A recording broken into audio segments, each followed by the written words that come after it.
guys came in from special effects and said, "Oh, have you seen your head yet? It's great, look." And we pulled it out of a box. Well, I talk about intimations of mortality, you know. I've seen my head in somebody's hand. Tim wanted to see the head spin around. So we have a head and shoulders piece that we do the head neck spinning thing, and then we cut to a wide shot, and that's a full body that's all held together with electromagnets. And we basically flip a switch, and the knees will buckle first, then the ankles, and then the waist and the arms will fall down. So it'll have a very, very natural look.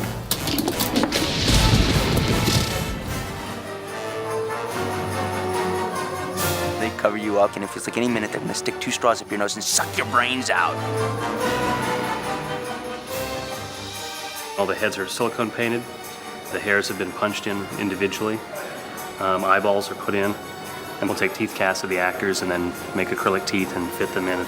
And each head will have this kind of gross muscle treatment. And Ichabod at one point finds a suture in the tree, and he sees a little trickle of what he thinks is sap, and ends up becoming blood. And he takes an axe to it, breaks it wide open,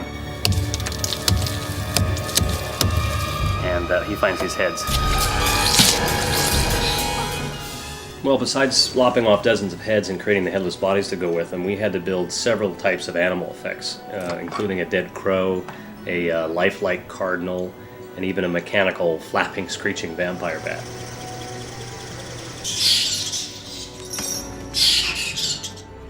I did a mechanical horse from like the knees on up that Christopher Walken sat on. The mechanism itself was built for National Velvet, and we reskinned it, refurred it, mechanized the head so that it would move, and the ears would wiggle and the eyes would blink and stuff like that. And we blew steam out the nose and things like that.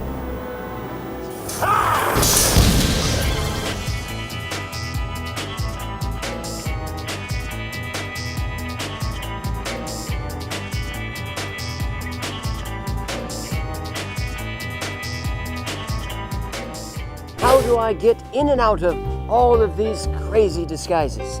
Well, let me show you.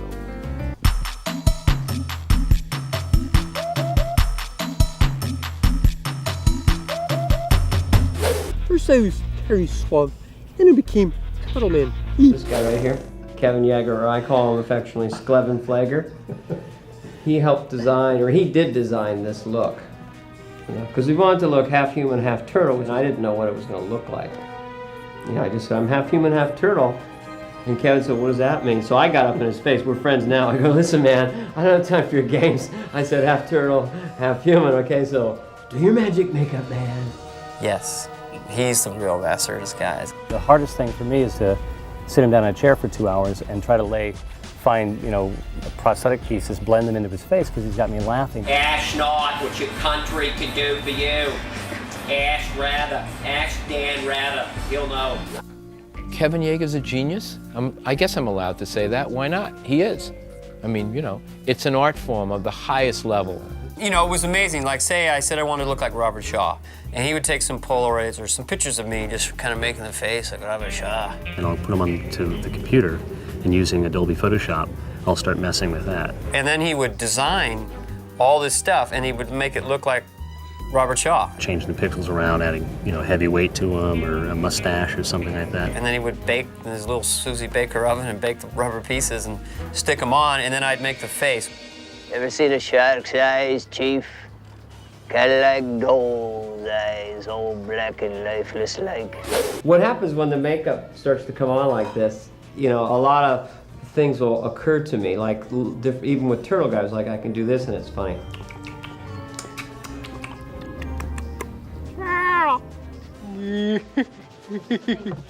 We did do a couple where I'm pretty hard to see in there. Allow me to introduce myself. Gammy Num Nums was an intense look. He really just made me look like a 65-year-old woman. Don't be ashamed of your feelings. Your desires are perfectly normal, I assure you. One of the most challenging character makeups to pull off was Mr. Toy, because we had to make Dana look as if he was 150 pounds heavier, which involved not only facial prosthetics, but also a full-body fat suit.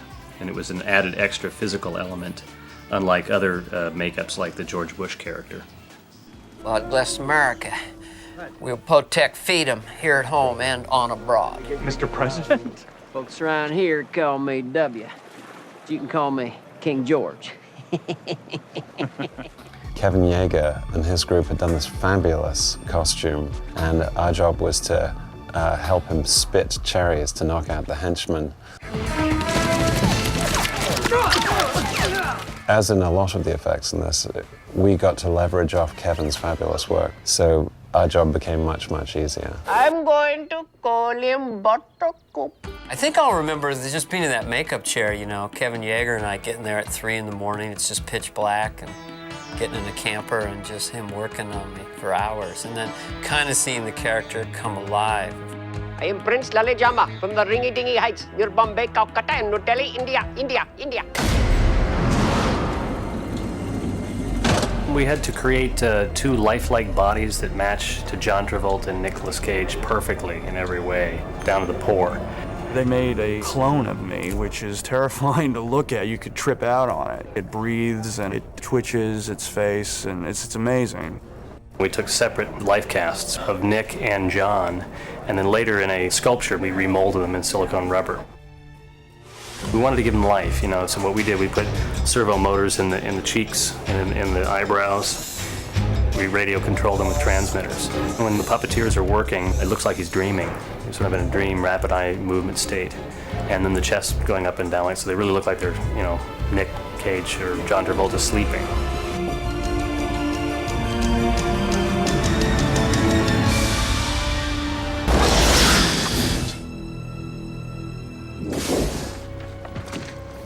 Well, this is pretty much a war picture, but instead of human against human, it was the humans against alien bugs. We built over 50 dead soldiers along with maybe a dozen makeup effects to give the film a very gruesome reality.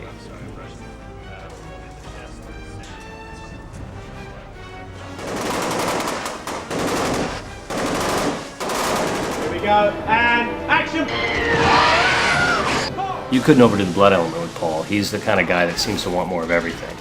Okay, let's go ahead and one take like this, and then we change the lens, yeah?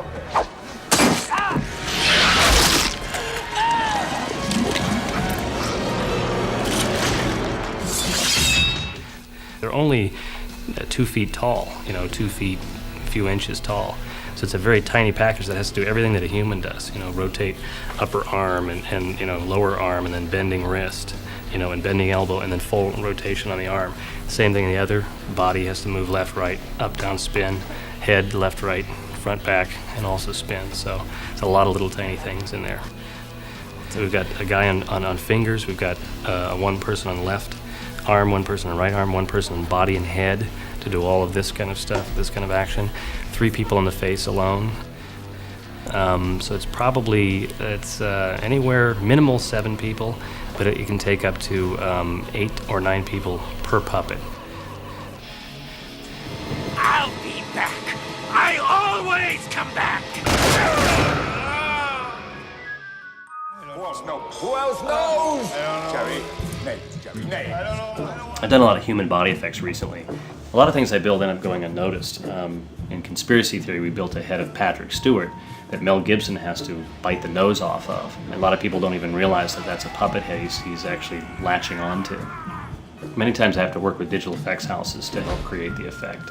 In Mission Impossible 2, we ripped off Tom Cruise's face that way and removed the head of Aerosmith Steven Tyler, and then we put it back on again. In other cases, we've had to create lifelike creatures for scanning purposes, as we did with ILM for the Hulk. We've also decapitated Christian Slater, Martin Landau, Christopher Walken.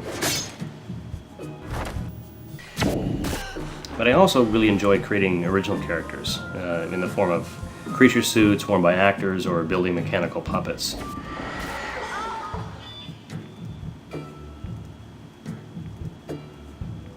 When I start a design for a character, whether it's a mechanical creature or a prosthetic makeup, it always starts with a sketch, usually on the computer. And after the design's been approved, we'll move into building it 3-dimensionally.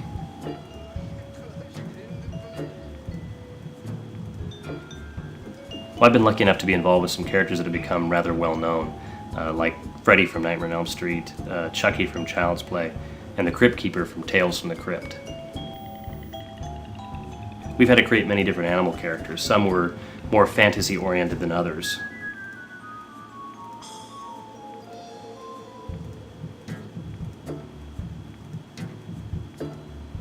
We've had to make dog puppets that had to match real dogs, and we've even applied makeup to animal actors. Sometimes projects vary in scale. For example, the smallest thing we've done was a mechanical life-size cockroach that was used in the fan. And one of the largest things was an oversized tortoise puppet in Radio Flyer. I guess the designing part has got to be the most exciting stage. You know, to create something that already exists in this world, or even things that live beyond.